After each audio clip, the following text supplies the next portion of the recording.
स्वागत है आपका मेरे YouTube चैनल में। तो आज हम लोग पढ़ने वाले हैं कक्षा 5वीं विषय हिंदी से पाठ 14 रेशम चंदन और सोने की धरती कर्नाटक। चलिए पढ़ना शुरू करते हैं, वीडियो शुरू करते हैं। चैनल को सब्सक्राइब कीजिए, अपने मित्रों के साथ ज़रूर इसको शेयर कीजिएगा। तो दक्षिण भारत में काजू के आकार का एक राज्य है कर्नाटक।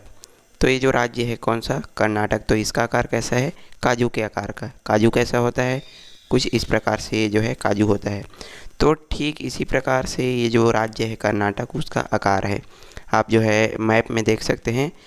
तो दक्षिण भारतीय चारों राज्य है, यानी कि आंध्र प्रदेश, केरल, तमिलनाडु और कर्नाटक में इसका जो स्थान है वो प्रमुख है। यानी कि जो दक्षिण भारतीय जो राज्य हैं, आंध्र प्रदेश हो गया, केरल हो गया और जो तमिलनाडु, तो इनमें जो कर्नाटक है उसका जो स्थान है वो बहुत ही महत्वपूर्ण है। और ये जो है बहुत महत्वपूर्ण स्थान अपना बनाए रखा है कर्नाटक राज्य। तो कर्नाटक के ऊपर में महाराष्ट्र तथा पूर्व में आंध्र प्रदेश है।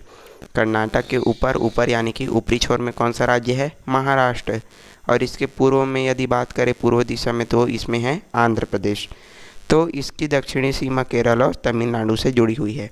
और यदि इसके दक्षिणी भाग की हम बात करें तो ये कहाँ है? केरल और तमिलनाडु से जुड़ा हुआ है। और कर्नाटक की पश्चिमी सीमा गोवा तथा अरब सागर का स्पर्श करती है। तो ये जो कर्नाटक है उसका जो पश्चिम भाग है वो गोवा को और अरब सागर को क्या करती है? टच करती है, यानी कि स्पर्श करती है। इतने तक समझ आ गया होगा। चलिए आगे बढ़ते हैं। तो कर्नाटक की अधिकांश जनसंख्या कृषि पर निर्भर करती है। तो ये जो पाठ है वो बहुत ही मज़ेदार, बहुत ही अच्छा होने वाला है। तो आप इसको अच्छे से समझिएगा और बहुत ही मज़ा इसमें आने वाला है। तो पढ़ेंगे और समझेंगे भी। तो ये जो कर्नाटक है, जो कर्नाटक राज्य है, उसकी जो जनसंख्या है वो क्या करती है? बहुत जो जनसंख्या यानी कि अधिकांश लोग कृषि पर यहाँ पर निर्भर करते हैं। कृषि यानी कि खेती किसानी ये लोग क्या करते हैं, यहाँ की जो लोग हैं वो। तो उद्योगों की दृष्टि से कर्नाटक भारत का अग्रणी राज्य है। सूचना प्रौद्योगिकी संबंधित उद्योगों के कारण कर्नाटक की पहचान दुनिया भर में हो रही है। तो यहाँ पर जो है उद्योगों की दृष्टि से यदि हम कर्नाटक राज्य की बात करें, यानी कि यहाँ पर बहुत सारे उद्योग धंधे हमको देखने को मिलते हैं। कहाँ पर? कर्नाटक में। और यहाँ पर तरह तरह के उद्योग धंधे स्थापित किए गए हैं, जिससे कर्नाटक की एक अलग पहचान दुनिया भर में हो रही है। तो अनेक प्रकार के यहाँ पर उद्योग धंधे स्थापित किए गए हैं। चलिए कौन कौन से हैं तो देखते हैं। तो यहाँ दूरसंचार, बैंकिंग, इस्पात, सीमेंट, काफ़ी, रेशम उद्योग आदि बड़े स्तर पर संचालित हैं। तो यहाँ कौन कौन से उद्योग हैं? दूरसंचार यानी कि मोबाइल वगैरह के उद्योग भी यहाँ पर मिलते हैं। बैंकिंग के इस्पात संयंत्र जितने भी हो गया, सीमेंट के कारखाने हो गया, काफ़ी भी यहाँ पर मिल जाता है और रेशम इत्यादि सभी बड़े बड़े उद्योग यहाँ पर जो है संचालित किए जाते हैं, लगाए गए हैं। और कर्नाटक में सोने की खान कोलार नामक स्थान पर है। यानी कि कर्नाटक में जो है सोने की खान यानी कि सोने का खदान है, जो कहाँ पर है? कोलार नामक स्थान पर। तो सोच सकते हैं इन सब चीज़ों से जो है कर्नाटक पूरी तरह क्या है? एकदम दुनिया भर में प्रसिद्ध है। तो कहते हैं कि कर्नाटक की संपन्नता का कारण सोने की खान, चंदन के वृक्ष और रेशम है। तो बोला जाता ये है, क्या बोला जाता है कि जो कर्नाटक है वो इतना संपन्न राज्य क्यों है? क्योंकि वहाँ क्या है? सोने की खदान है, चंदन के वृक्ष है और रेशम भी है। तो इन सभी चीज़ों के कारण वो क्या है? एकदम संपन्न राज्य है और बहुत ही अच्छा राज्य है कर्नाटक। चलिए आगे बढ़ते हैं। तो कर्नाटक के वनों में चंदन के वृक्ष बहुत पाए जाते हैं। तो जो कर्नाटक का जो वन है यानी कि वहाँ का जो जंगल है उसमें चंदन के बहुत अधिक मात्रा में क्या पाए जाते हैं? पेड़ पाए जाते हैं, चंदन के वृक्ष पाए जाते हैं। कहाँ? कर्नाटक के जंगलों में। तो चंदन की लकड़ी, तेल, इत्र, अगरबत्तियाँ, सुगंधित पाउडर आदि कर्नाटक के चंदन वनों में प्रमुख उत्पाद हैं। तो ये जो चंदन वृक्ष पाए जाते हैं, तो जो चंदन की लकड़ी होती है उसका उपयोग क्या क्या क्या किया जाता है? चंदन की लकड़ी हो गया, उससे तेल निकाला जाता है, इत्र जो सेंट वगैरह होता है वो भी बनाया जाता है, अगरबत्ती बनाई जाती है और जितने भी सुगंधित पाउडर होते हैं वो भी किससे बनाए जाते हैं? चंदन से। तो इन सभी चीज़ों से जो कर्नाटक है वो चंदनों के लिए बहुत ही क्या है? प्रसिद्ध है। यानी कि यहाँ के जंगलों में चंदन बहुत अधिक मात्रा में पाया जाता है। यानी कि जितना हो सके चंदन का वृक्ष आपको इन वनों में दिख जाएगा। तो कर्नाटक के प्रसिद्ध राष्ट्रीय उद्यानों में बांदीपुर टाइगर रिजर्व अत्यंत क्या है? प्रसिद्ध है। तो यहाँ पर एक टाइगर रिजर्व भी है जिसको क्या नाम दिया गया है? Bandipur tiger reserve. और हाथियों के झुंड को मस्त मौला अंदाज में सड़क पार करते हुए या जल स्रोतों के पास क्रीड़ा करते हुए सहज देखा जा सकता है।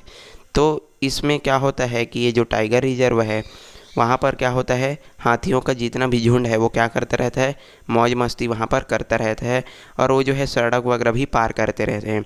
तो यदि आप वहाँ पर जाएंगे तो उसको पार करते हुए, सड़क पार करते हुए आप आसानी से देख सकते हैं। और क्या है कि वहाँ पर जल स्रोत जितने भी झरने वगैरह जो भी हैं तो उनके पास हाथी भी वहाँ पर खेलते रहते हैं, क्रीड़ा करते आपको देख सकते हैं। और चीतल, बारहसिंगा, तेंदुआ, सांबर सहित अन्य वन्य जीव वहाँ पर पाए जाते हैं। तो ये जो टाइगर रिजर्व बना है वहाँ पर चीता, बारहसिंघा, तेंदुआ ये सभी जानवर वहाँ पर पाए जाते हैं। चलिए आगे बढ़ते हैं। तो कर्नाटक के प्रमुख शहरों में बेंगलोर, जो बेंगलुरु है, और मैसूर, हुबली, बेलगाम और मैंगलोर है। तो बेंगलोर और मैंगलोर तो इनको आपको याद रखना है। और बेंगलोर कर्नाटक की क्या है, राजधानी है। तो कर्नाटक की राजधानी क्या है, बेंगलोर। और यहाँ हिंदुस्तान, तो ये जो है एरोनॉटिक्स लिमिटेड यानी कि हाल नामक कारखाने में वायुयान बनाए जाते हैं। तो ये जो एरोनॉटिक्स जो हाल है वहाँ पर क्या बनाया जाता है, वायुयान बनाए जाते हैं, यानी कि हवाई जहाज़ यहीं पर बनाए जाते हैं। और बेंगलोर में इसरो का उपग्रह केंद्र है, जो उपग्रहों की क्या करता है, डिजाइन, निर्माण, परीक्षण और प्रबंधन करता है। तो आप सभी लोग जानते हैं कि इसरो ये जो है क्या है, उपग्रह केंद्र। तो ये कहाँ स्थित है, तो बेंगलोर में। और ये लोग क्या करते हैं, उपग्रह की परीक्षण करते हैं, उनको बनाते हैं और क्या करते हैं, उनका डिजाइन भी यहाँ पर क्या करते हैं। तो बेंगलोर में उपग्रह प्रशिक्षण का नियंत्रण और परिचालन होता है। तो यहाँ पर क्या किया जाता है कि जितने भी उपग्रह का जितना भी नियंत्रण है और परिचालन भी यहीं पर से होता है। और क्या होता है कि बेंगलोर को बागों का शहर भी कहा जाता है। तो बेंगलोर को क्या बोला जाता है, बागों का शहर, यानी कि बहुत अच्छा बाग यहाँ पर हमको देखने को मिलता है। चलिए कौन कौन सा बाग है देख लेते हैं। तो बेंगलोर का लाल बाग बड़ा ही क्या है, प्रसिद्ध है। वर्ष भर यहाँ फूलों की प्रदर्शनी आयोजित होती है। तो ये जो क्या है, बेंगलोर का लाल बाग, तो ये जो है बहुत ही बड़ा क्या है, प्रसिद्ध और बहुत बड़ा बाग है। और यहाँ पर क्या किया जाता है, फूलों की प्रदर्शनी की जाती है, यानी कि तरह तरह के आपको फूल यहाँ पर देखने को मिल जाएगा। और बगीचे में एक मछली घर भी है जहाँ अनेक प्रकार की सुंदर मछलियाँ रखी गई है। तो यहाँ पर क्या है, एक मछली घर, तो जिसमें क्या है, अनेक प्रकार की रंग बिरंगी सुंदर सुंदर मछलियाँ यहाँ पर रखी आपको मिल जाएगी, मतलब देखने को मिल जाएगा। बेंगलोर का विधान सौंध अपनी उत्कृष्टता वास्तुकला के कारण भी जाना जाता है। तो ये जो विधान सौध है वहाँ पर जो है वास्तुकला, यानी कि हाथ से जो है तरह तरह के जो चीज़ हैं वहाँ पर बनाए जाते हैं। हुबली और मैंगलोर कर्नाटक के क्या हैं, बंदरगाह हैं। मैसूर यहाँ का प्रसिद्ध शहर है। तो ये जो हुबली और बेंगलोर और मैंगलोर जो है अलग अलग हैं, तो आपको इसको याद रखना है। तो जो मैंगलोर है वो क्या है, यहाँ का बंदरगाह, यानी कि बंदरगाह क्या है, जहाँ पर जहाज़ आते जाते रहते हैं और वहाँ पर उनको खड़ा किया जाता है, उसको बोला जाता है बंदरगाह। तो मैसूर यहाँ का क्या है, प्रसिद्ध शहर है। तो कर्नाटक का जो मैसूर है वो यहाँ का सबसे प्रसिद्ध शहर है। और लक्ष्मी विलास मैसूर का सर्वाधिक महत्वपूर्ण महल है। विशेष अवसरों पर रात में बिजली के हजारों बल्ब जलाकर जब यहाँ प्रकाश किया जाता है तो पूरा महल अत्यंत ही सुंदर दिखता है। तो ये जो लक्ष्मी विलास जो महल है वो बहुत ही क्या है, सुंदर है, बहुत ही महत्वपूर्ण है। और जब कोई भी त्यौहार वगैरह होता है तो यहाँ पर क्या किया जाता है कि बहुत सारे, यानी कि हज़ार की संख्या में यहाँ पर बल्ब जला दिया जाता है और उसको प्रकाशित किया जाता है। तो पूरा जो महल है वो एकदम जगमगा उठता है, एकदम अच्छा दिखाई देता है। देख सकते हैं ये है लक्ष्मी विलास महल मैसूर। तो पूरा का पूरा ये जो है महल है। चलिए आगे बढ़ते हैं। यहाँ का विशाल फिलोमेना गिरजाघर भी देखने योग्य है। यहाँ के चिड़ियाघर का अपना ही आकर्षक है। तो यहाँ पर आपको गिरजाघर भी देखने को मिल सकता है और चिड़ियाघर भी यहाँ पर दिखाया गया है। चलिए आगे बढ़ते हैं। मैसूर के पास ही चामुंडी हिल नामक पहाड़ी है जहाँ चामुंडेश्वरी देवी का प्रसिद्ध मंदिर है। तो ये जो मैसूर के पास एक क्या है, चामुंडी हिल यानी कि चामुंडी पहाड़ी है। तो वहाँ पर क्या है, चामुंडेश्वरी देवी यानी कि चामुंडेश्वरी माता का क्या है, मंदिर है। चलिए देखते हैं क्या है उस मंदिर में। तो पहाड़ी पर ही महिषासुर दैत्य की प्रतिमा है जिसका यहाँ पर चामुंडेश्वरी देवी ने वध किया था।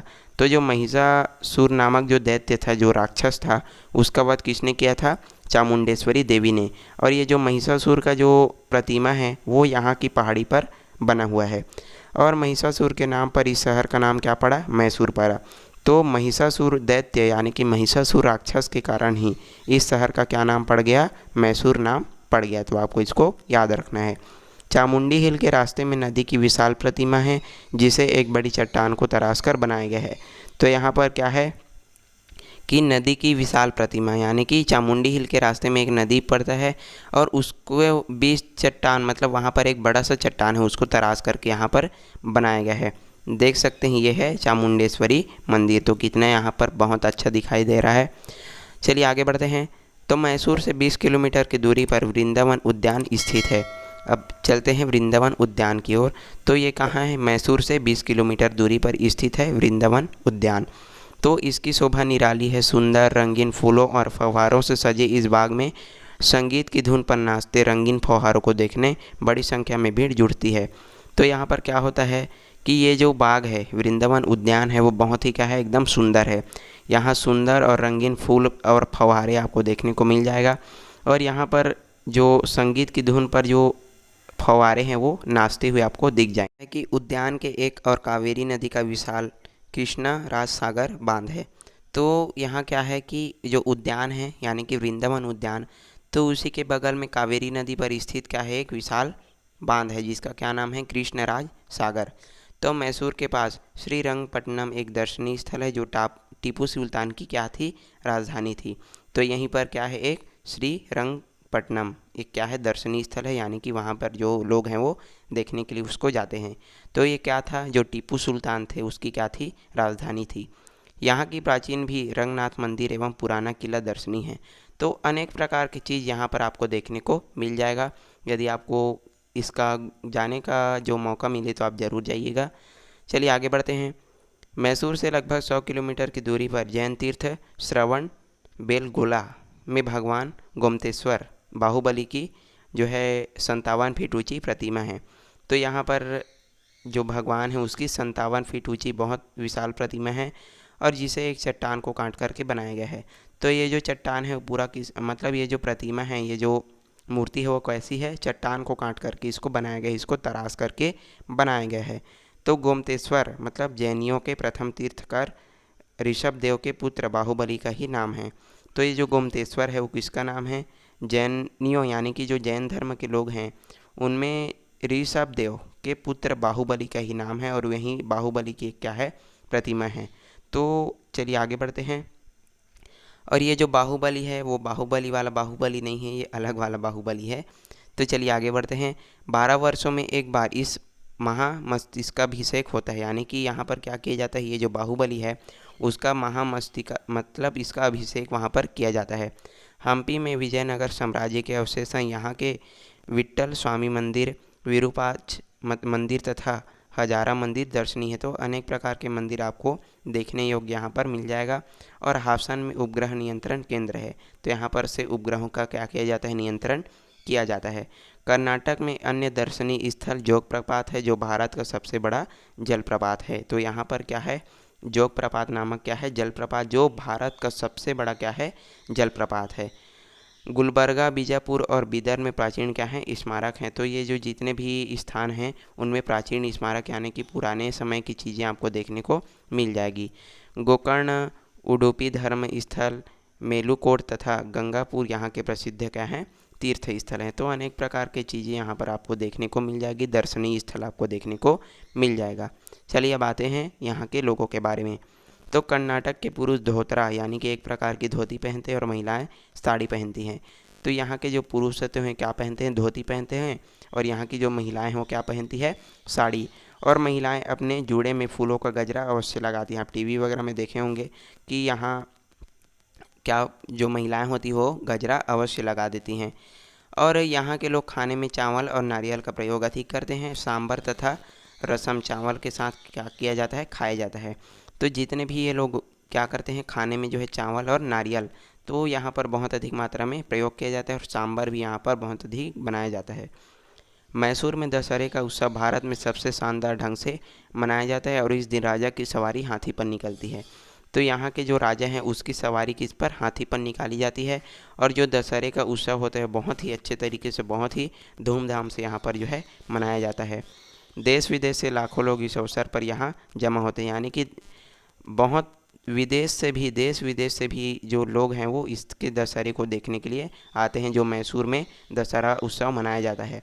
और नवरात्रि के प्रथम दिन से लेकर विजयदशमी यानी कि शुरू दिन से लेकर के और विजयदशमी यानी कि दशहरे के दिन तक यहाँ विविध सांस्कृतिक कार्यक्रम होते हैं, जिनमें देश की विख्यात संगीतज्ञ अपनी कला का प्रदर्शन करते हैं। यानी कि नवरात्रि के शुरू दिन से लेकर के अंत दिन तक यहाँ पर अनेक प्रकार के सांस्कृतिक कार्यक्रम किए जाते हैं।